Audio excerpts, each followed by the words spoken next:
भारत आइए, हमारे साथ मिलकर काम करिए, भारत में डिजाइन कीजिए, भारत में डेवलप कीजिए और दुनिया के लिए सॉल्यूशन तैयार कीजिए। पाठशाला में पहली क्लास जिसमें आपको बताऊंगा फ्रांस दौरे के बाद कहां पहुंच गए मोदी, जो 33 साल में नहीं हुआ मोदी ने 3 घंटे में सच में पूरा कर दिया है क्या? मोदी मैक्रोन ने मिलकर खड़ा कर दिया वो ग्लोबल प्लेटफॉर्म कि भारत ने फ्रांस तक बहेगी ज्ञान की गंगा और मुंह ताकती रह गई दुनिया। एआई पर भारत फ्रांस की ऐसी डील कि ट्रंप के इरादों पर फिरेगा पानी। भारत के एआई को लेकर बहुत बड़ा प्लान है। पीएम मोदी इस वक्त स्लोवाकिया में, यूरोप का एक ऐसा देश जिसके साथ भारत के दोस्ताना संबंध 33 साल पहले बन गए, लेकिन इस दोस्ती को मजबूत करने की कोशिश किसी भी भारतीय प्रधानमंत्री ने नहीं की बॉस। कल यानी कि 14 जून को जब पीएम मोदी का प्लेन स्लोवाकिया की धरती पर लैंड हुआ, तब एक नया इतिहास लिखा गया और भारत एक रिकॉर्ड भी मोदी के नाम बना गया। नरेंद्र मोदी वो पहले भारतीय प्रधानमंत्री बन गए जो स्लोवाकिया पहुंचे। इससे पहले कोई प्रधानमंत्री गया ही नहीं, किसी को लगा ही नहीं कि स्लोवाकिया जाना चाहिए और वहां जाकर दोनों देश की जो दोस्ताना संबंध है उसको कैसे और अच्छा और बेहतर किया जा सकता है, क्या नया किया जा सकता है। पीएम मोदी से पहले देश के 15 प्रधानमंत्रियों में से कोई भी आज तक स्लोवाकिया नहीं गया बहुत, लेकिन पीएम मोदी ग्लोबल साउथ में भारत की चमक और धमक बढ़ाने के लिए छोटे छोटे देशों से भी दोस्ती गहरी करते जा रहे हैं। पीएम मोदी ने 2014 से अब तक 81 देशों की यात्रा की और इसमें से स्लोवाकिया समेत अब तक 8 ऐसे देश हैं जहां मोदी के रूप में कोई भी भारतीय प्रधानमंत्री पहली बार गया। आप देखिए कि पीएम मोदी 2015 में मंगोलिया जाने वाले पहले भारतीय प्रधानमंत्री बने और इसके बाद पीएम मोदी 2017 में पहली बार इजराइल गए। इसके अगले साल यानी कि 2018 में पीएम मोदी फिलिस्तीन जाने वाले भी पहले भारत के प्रधानमंत्री और इसी साल रवांडा जाने वाले भी पहले पीएम वो बने भारत के। पीएम मोदी 2019 में बहरीन गए जहां उनसे पहले भारत का कोई प्रधानमंत्री कभी गया ही नहीं था और इसी तरह पीएम मोदी ने 2022 में यूक्रेन की यात्रा करके नया रिकॉर्ड बना दिया। तो 2023 में पीएम मोदी की पापुआ न्यू गिनी दौरे ने ग्लोबल हेडलाइंस बना डाली जब पापुआ न्यू गिनी के पीएम ने मोदी के पैर छू लिए, आपको याद हो। वही 2024 में पीएम ने ब्रुनेई की भी यात्रा की और एक रिकॉर्ड बना दिया भारत के पहले प्रधानमंत्री के तौर पर वहां जाने की।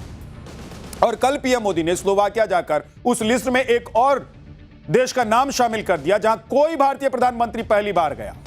आप सोचिए बॉस कि प्रधानमंत्री नरेंद्र मोदी ने तय कर रखा है कि जो भी देश हैं, चाहे वो छोटे हैं चाहे वो बड़े हैं, सबसे ऐसा संबंध बना लेना है, ऐसी मित्रता करनी है कि जरूरत पड़ने पर, आपको याद है ना वो फॉर्मूला कि जहां पर सुई काम आता है तलवार थोड़ा ना काम आता है। इसलिए मोदी को पता है कि कहीं सुई और कहीं तलवार, जहां जरूरत जो पड़ेगी उसका इस्तेमाल किया जाएगा, उन संबंधों को बुनाया जाएगा। इसीलिए प्रधानमंत्री नरेंद्र मोदी छोटे छोटे देशों को भी अपने करीब ला रहे हैं, अपनी मित्रता बढ़ा रहे हैं। स्लोवाकिया के साथ भारत ने आज कौन कौन सी डील की इसके बारे में आपको बताने वाला हूं, लेकिन पहले देखिए कि पिछले 12 सालों में पीएम मोदी ने दुनिया भर में भारत की छवि कितनी मजबूत की और भारत को दुनिया के कितने सम्मान दिलाए हैं प्रधानमंत्री नरेंद्र मोदी ने। यह स्लोवाकिया में भी हमको देखने को मिला जब स्लोवाकिया के कलाकारों ने हमारा राष्ट्रगीत वंदे मातरम गा दिया। बॉस, हमारे देश में जिस वंदे मातरम को लेकर राजनीति हो रही है उसमें काट छांट की गई, आज वही राष्ट्रगीत विदेशी धरती पर पूरे शान और सम्मान के साथ गा लिया गया।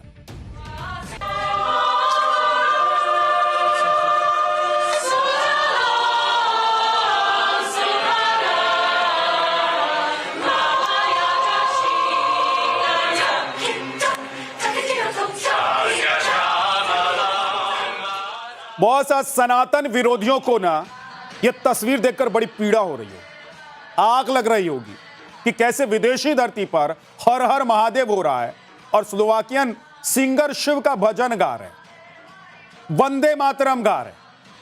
सनातन विरोधियों ने आज ये तस्वीर देखकर शायद अपने टीवी को बंद कर दिया, लेकिन आप देखिए कि स्लोवाकियन कलाकारों के 3 मिनट के इस भव्य और भक्तिमय प्रस्तुति ने पीएम मोदी को भी कैसे मंत्रमुग्ध कर दिया।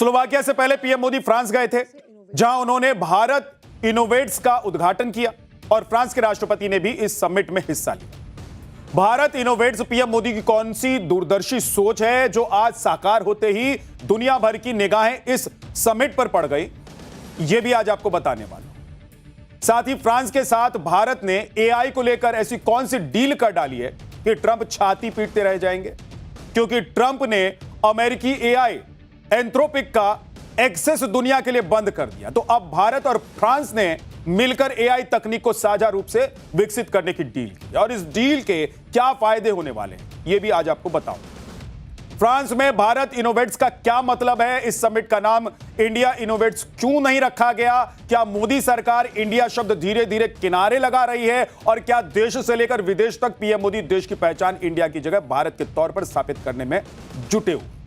आज पाठशाला में इसका स्पेशल चैप्टर भी आपको दिखाऊंगा, लेकिन सबसे पहले एक ट्वीट।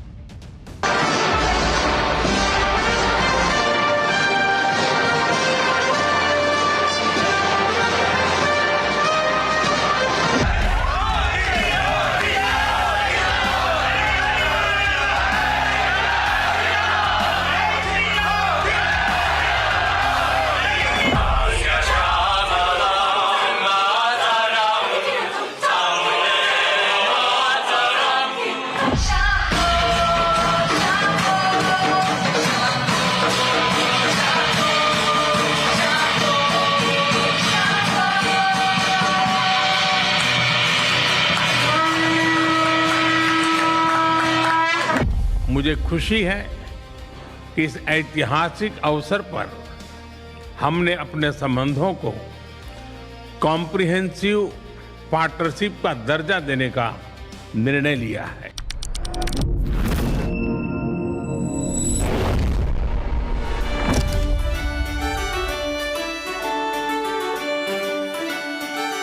भारत आइए, हमारे साथ मिलकर काम करिए, भारत में डिजाइन कीजिए, भारत में डेवलप कीजिए और दुनिया के लिए सॉल्यूशन तैयार कीजिए।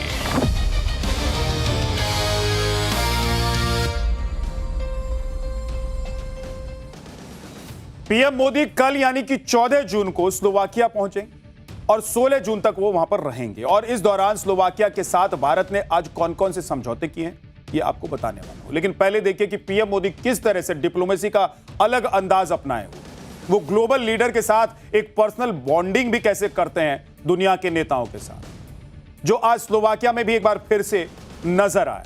पीएम मोदी और स्लोवाकिया के पीएम रॉबर्ट फिको ने आज काफी वक्त एक दूसरे के साथ बिताया और इसे डिप्लोमेसी में 1-on-1 मीटिंग भी कहते हैं। लेकिन पीएम मोदी ऐसी मीटिंग्स को पर्सनल ट्यूनिंग के लिए इस्तेमाल करते ताकि एक देश के हेड ऑफ गवर्नमेंट के तौर पर दूसरे देश के राष्ट्र प्रमुख के बीच भरोसे की एक मजबूत बुनियाद है। इसलिए आज पीएम मोदी ने द्विपक्षीय बातचीत से पहले स्लोवाकिया के पीएम के साथ पर्सनल 1-on-1 मीटिंग की। इसके बाद दोनों देशों के बीच धड़ाधड़ डील साइन हुई। आप देखिए कि भारत और स्लोवाकिया के बीच डिफेंस सेक्टर में लेटर ऑफ इंटेंट साइन हुआ। इससे दोनों देश मिलकर डिफेंस सेक्टर में नए हथियार डिजाइन करेंगे और उसकी मैन्युफैक्चरिंग भी करेंगे, इसको लेकर सहमति हुई। आज स्लोवाकिया ने संयुक्त राष्ट्र सुरक्षा परिषद में भारत की स्थायी सदस्यता का समर्थन कर दिया है। यह भारत के लिए एक बड़ी कामयाबी है क्योंकि अब तक 100 से ज्यादा देश यूएनएससी में भारत की स्थायी सदस्यता का समर्थन कर चुके हैं। आज भारत ने स्लोवाकिया को अपना कॉम्प्रिहेंसिव पार्टनर बना लिया। इसका मतलब यह हुआ कि दोनों देशों के बीच व्यापक साझेदारी हुई। इसमें एक साथ कई सेक्टर पर फोकस किया गया। भारत ईयू एफटीए के तहत स्लोवाकिया के साथ भी डील हुई है। अब बहुत जल्द इसे लागू कर दिया जाएगा और स्लोवाकिया का बाजार भी भारतीय प्रोडक्ट के लिए खुल जाएगा। इसके अलावा स्लोवाकिया की एक यूनिवर्सिटी में एआई के लिए इंडिया चेयर की स्थापना की गई। वहीं भारत के डिजिटल मिशन को आगे बढ़ाने के लिए डिजिटल टेक्नोलॉजी में भी एमओयू साइन हुआ है और स्लोवाकिया के साथ भारत ने लेबर इमिग्रेशन पर भी एमओयू साइन किया है। यानी कि कौशल विकास मिशन के तहत भारत ने अपने हुनरमंद युवाओं के लिए एक और देश के दरवाजे खुलवा दिए। ये यात्रा किसी भी भारतीय प्रधानमंत्री की स्लोवाकिया की पहली यात्रा है।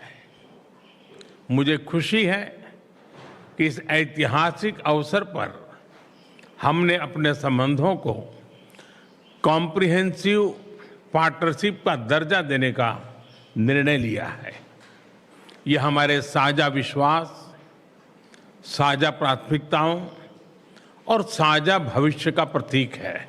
डिजिटल टेक्नोलॉजी पर आज किए गए एमओयू इसे डिजिटल पब्लिक इंफ्रास्ट्रक्चर में सहयोग की नई संभावनाएं बनेगी। मुझे खुशी है कि स्लोवाकिया की एक यूनिवर्सिटी में एआई के विषय पर इंडिया चेयर स्थापित की जा रही है। दोनों देशों के बीच प्रोफेशनल्स और स्किल्ड वर्कर्स की मोबिलिटी बढ़ाने के लिए आज हमने लेबर माइग्रेशन पर एमओयू की घोषणा की है।